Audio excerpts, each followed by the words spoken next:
How's it going, everyone? Welcome to the channel. I did a guide on Austria a while back, and here I am with a second one.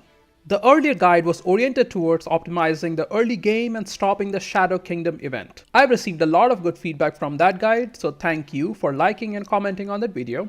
Austria, however, is a nation in the center of Europe and HRE, and you can play it in many different ways. So I wanted to do another guide focusing on the personal unions aspect of it, as I think the PU mechanics are fun in this game. If you have never played Austria, I should tell you they are one of the best nations in EU4 for getting multiple PUs. And that's why I wanted a guide with heavy focus on PUs. I won't go into details of the mechanics in this video, as we have already discussed that in the PU guide, which you should check out if you haven't seen it yet. In this guide, we will not attempt to stop Shadow Kingdom. I said in my last Austria guide that preventing Shadow Kingdom has a lot of RNG element to it, and we know that PU definitely has a lot RNG as well.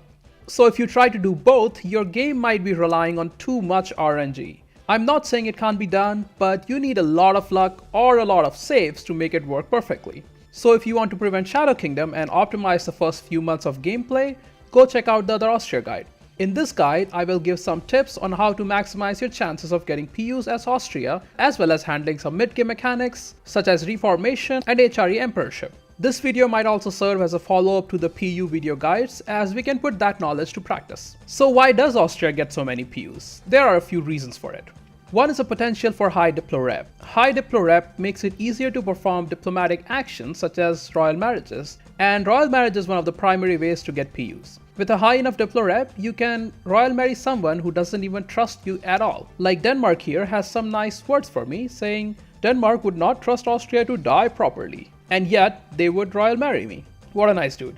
In the HRE, you are a big fish in a smallish pond that is Central Europe. So all the small nations will look to improve relations with you, making them more amenable to diplomatic actions. And the biggest reason are the missions and events. Austria gets restoration of Union CBs over Bohemia and Hungary through missions and events. So even if you can't complete the mission, there is high likelihood the game will give you an event for PUs. And if you're having a particularly bad game and don't get those, your two big neighbors, Bohemia and Poland, start as interregnum, which means if you royal marry them and you have high enough diplo rep, there's a good chance that you will get your dynasty on their throne.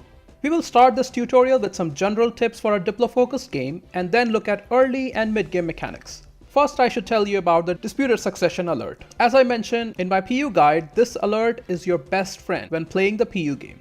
Keep checking it every couple of months, you never know when a country might become heirless. And here's your second best friend. This tooltip will show you what happens when the monarch dies and which nations share the dynasty. So be sure to check this often as well for your country, and if some nations share your dynasty, you should frequently check to see if they have no heir or an heir with weak claim, so you can claim throne and force PU on them. Don't be afraid to take loans for those PU wars, by the way. Say if you can get all of Muscovy or Russia for just 84% war score, a few loans are totally worth it. In my game, I had loans for basically the first 150 years. It hurts the economy a little bit, yes, but if you keep taking money in peace deals, you should be okay.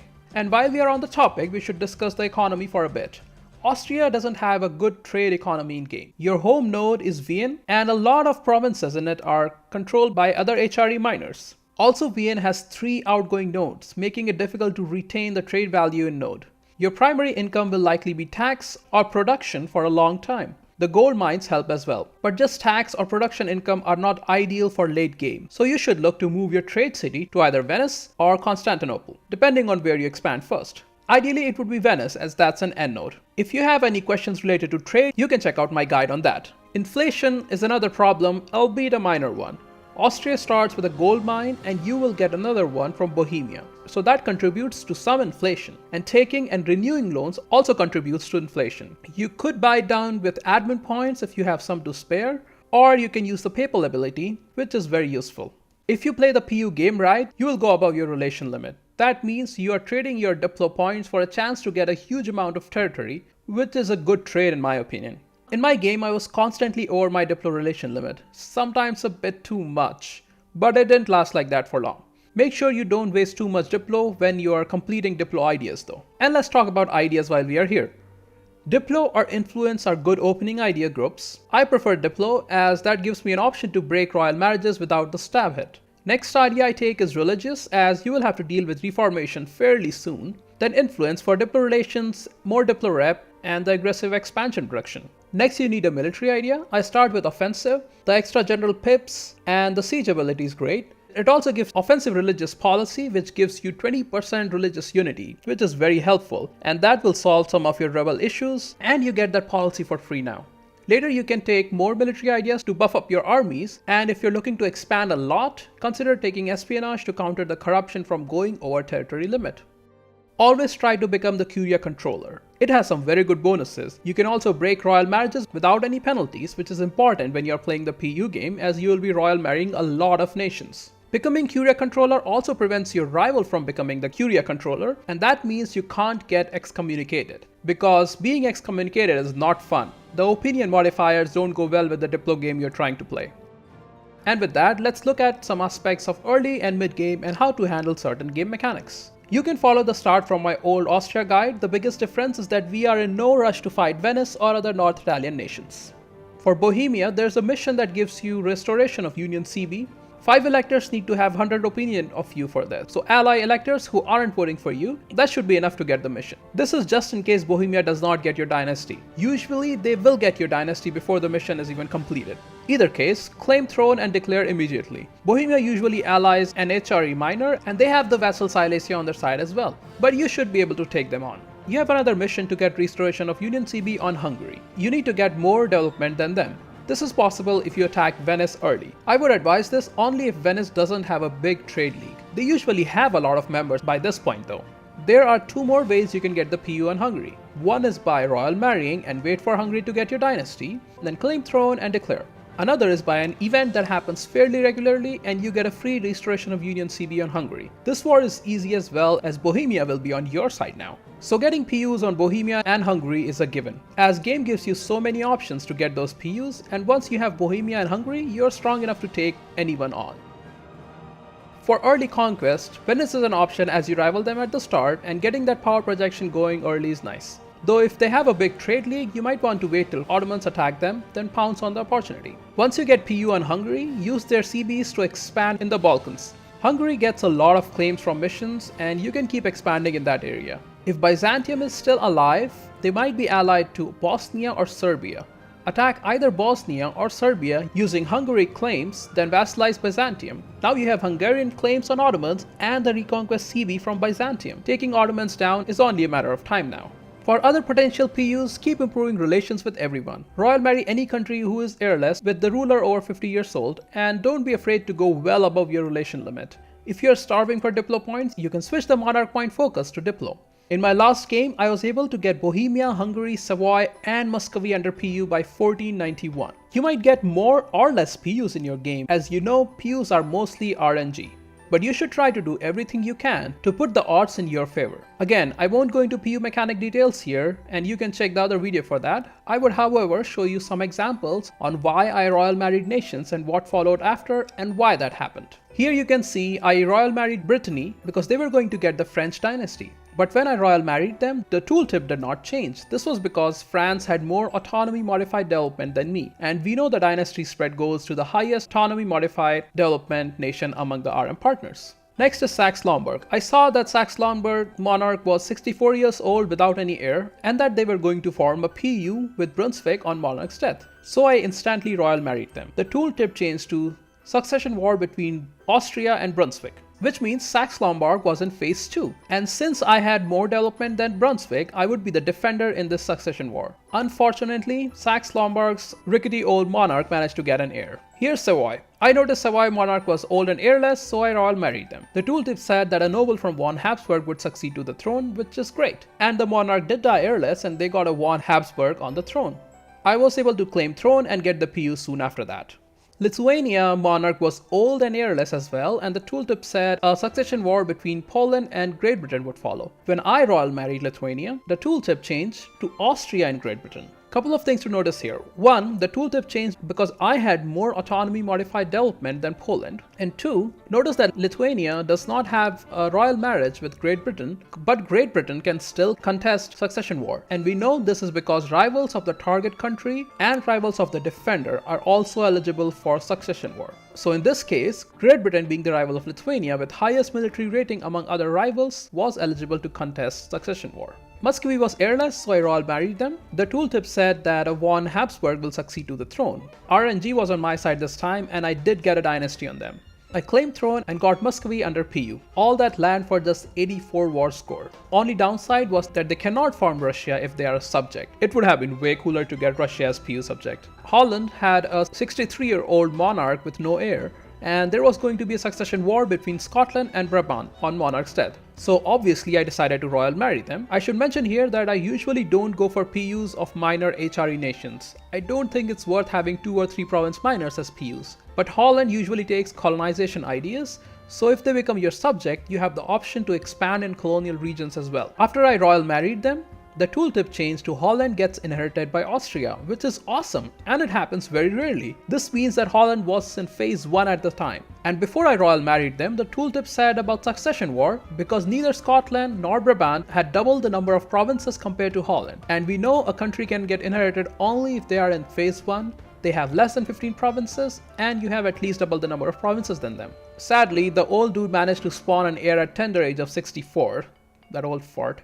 Here's Ormond getting inherited by Great Britain, so I know they were in phase 1 as well. But when I royal married them, the tooltip didn't change. This means that Great Britain had more autonomy modified development than me. And I know that because as soon as I finished my war with Ottomans and gained some provinces, the tooltip changed to a von Habsburg succeeds to the throne. This shows us 2 things. One, that now my autonomy modified development was more than Great Britain after the war, so the difference in dev couldn't have been that much. And 2, Ormond was no longer in phase 1, and it's possible as phase 1 only lasts 5 years. Consorts are another way to get your dynasty on throne. It's not a reliable way, but I wanted to show an example here anyways. Here you see Sweden has Joanna von Habsburg on the throne, and she is a queen consort. I would have been able to claim throne here as well if they had a weak heir, but they didn't, so I had to take Sweden later by force. I have a lot more examples to show, but I think I'll stop here. Looking at these examples should help you understand the PU mechanic a bit better, and if you still feel lost, don't worry.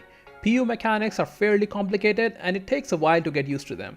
You'll get it eventually. You also have a chance to inherit your PU subject on monarch death. That means you get all their provinces for no admin or diplo cost when your ruler dies. You can see the % chance of inheritance in the diplomacy tooltip as well. It's a great way to get large amount of land for no monarch points or aggressive expansion. And in my last game, I inherited Bohemia, Hungary and Savoy, which was amazing.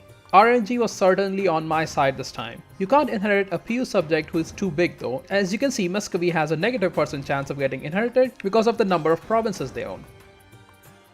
Next, let's look at Reformation, as that is the big hurdle for Austria from 1500 to 1550. It is again luck dependent as to where the centers of Reformation pop up. Most of the time they are in HRE and you can deal with them. But if they pop up in the middle of France or Scandinavia, it becomes a bit more difficult.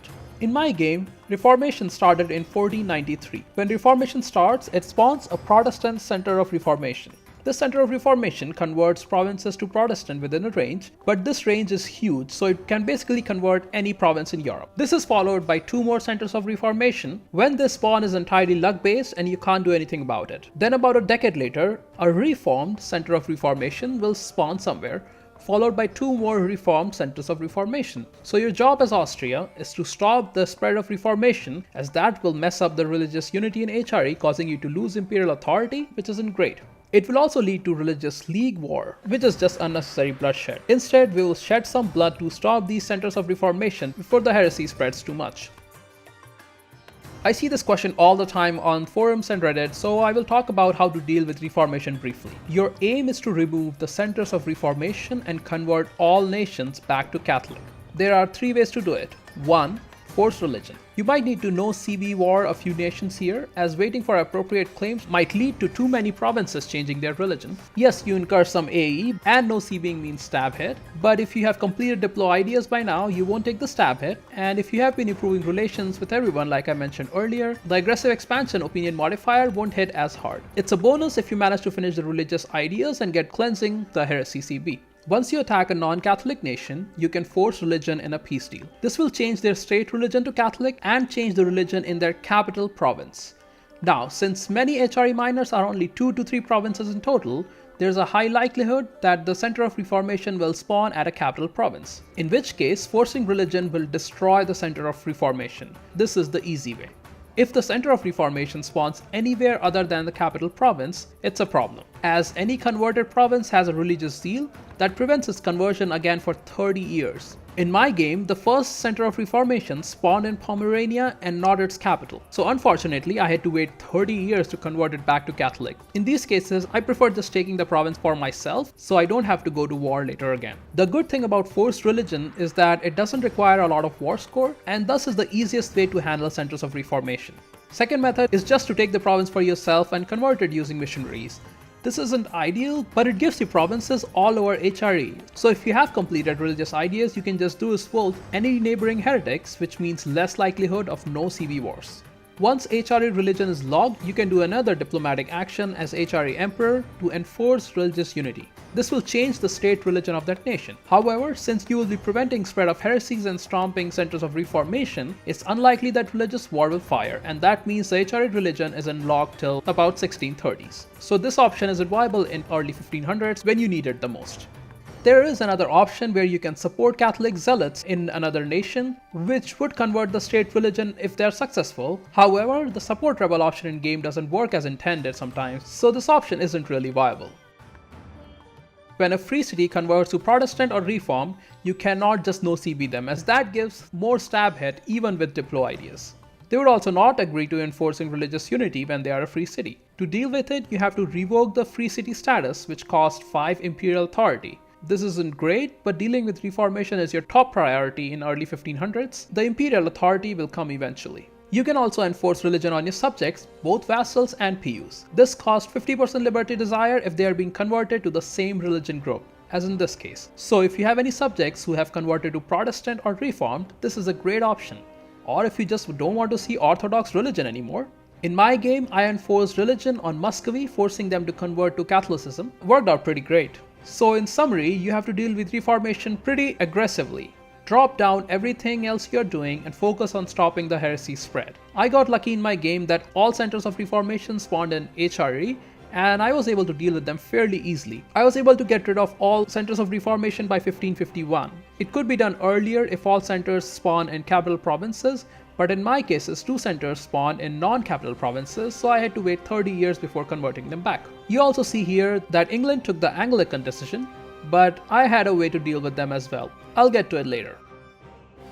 First, let's quickly look at HRE and emperorship. I'm not going to go into HRE mechanics in detail here, as I think HRE deserves its own separate guide, which I might do someday. I will briefly discuss some salient points on the topic while playing as Austria. You have an imperial ban CB against nations that own imperial land and are not part of HRE. This is an excellent CB. It doesn't give reduced AE, which would be very helpful if you're trying to take provinces back from Burgundy or Provence or France. But what the CB gives is that you can release nations from the target country for free. So here, Lithuania had one HRE province, which I think they took from either Teutonic Order or Pomerania. I attacked them with Imperial Ban CB and released as many nations as I could for no Diplo cost, basically ending Lithuania in just one war. And since I was playing Diplo focused game with Austria, I instantly royal married and allied and tried to Diplo vassalize these released nations. It was surprisingly easy, and I might have ended up with a lot of vassals. You can use the CB against France as well, which weakens them significantly, making future wars a piece of cake. Make sure you remain emperor for the whole duration of game. There are a few pitfalls you need to avoid. First is excommunication. If you get excommunicated, you need to ally and royal marry 3 lectors immediately to ensure you get the emperorship back, as you never know when the excommunicated might get lifted. If you're incurring too much aggressive expansion and your monarch is old, again, ally 2 to 3 electors to make sure you're crowned the emperor again. Third one is female heir. I missed this one in my last game, so you can learn from my mistake. If you get a female heir, you need to pass the pragmatic sanction decision.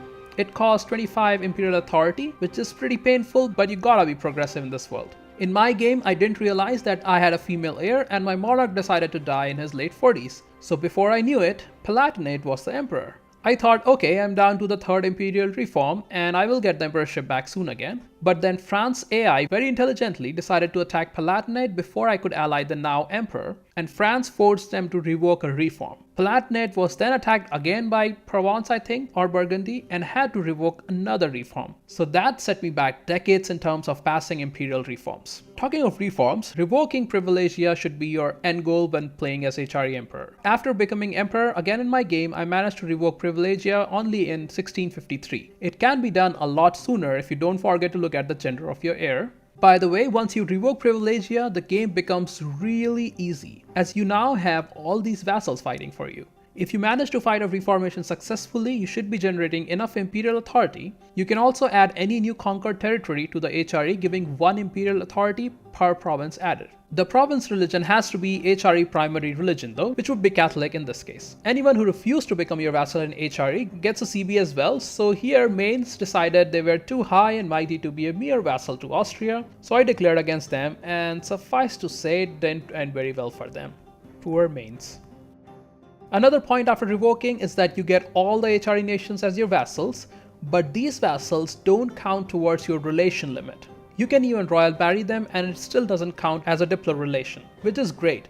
However, you should look out for liberty desires in existing vassals when you revoke, as vassals' liberty desire depends on relative strength of you versus all other vassals combined, and new HRE vassals count towards that. And that's another reason for having PUs, as PU subjects' liberty desire only depends on their strength versus yours. It doesn't matter how many other PUs or vassals you have. Once you revoke, you can declare war and literally just sit back and watch the AI do the work for you. Then feed them provinces so they become a bit stronger. Like I said, the game becomes really easy after that. And that concludes the Diplo-focused guide for Austria. In my game, I got pretty lucky with PU inheritances, or Hungary, Bohemia and Savoy. Getting all that province for no admin or Diplo points is amazing. And like I said, RNG plays a huge part in PU game. And I managed to get another PU subject late game, the Great Britain. They have had my dynasty since 1617 and I was keeping an eye on them. They finally became heirless in 1655, I think. I already had a few heavy ships in anticipation for the war, and once I declared, it didn't take long to take the throne. So by 1658, I had Great Britain under PU as well, which means the new world is basically mine now. You can imagine how easy the game would be from here on. I also have royal marriage with Castile and Portugal, so if RNG works for me again, I could get one of them under PU as well. And once Great Britain Liberty Desire gets down enough, I can force religion on them for 50% Liberty Desire, effectively removing all Christian heresies from Europe. I wanted to finish this game and upload a neat time-lapse for you guys, but Paradox decided to release the 1.27 update sooner than I thought. It's coming out next week. And it has a huge change in that you can convert religion in territories now with the religious idea finisher. That's a fundamental change to the game mechanics, and I don't think finishing any game in the current patch is worth it actually. So you will still get a time lapse, but it will be delayed a few days as I will start a new save when the new patch comes out. I hope this guide helps some players understand the PU mechanics better and play the Diplo game with Austria. Thanks for watching, and I'll see you in the next one.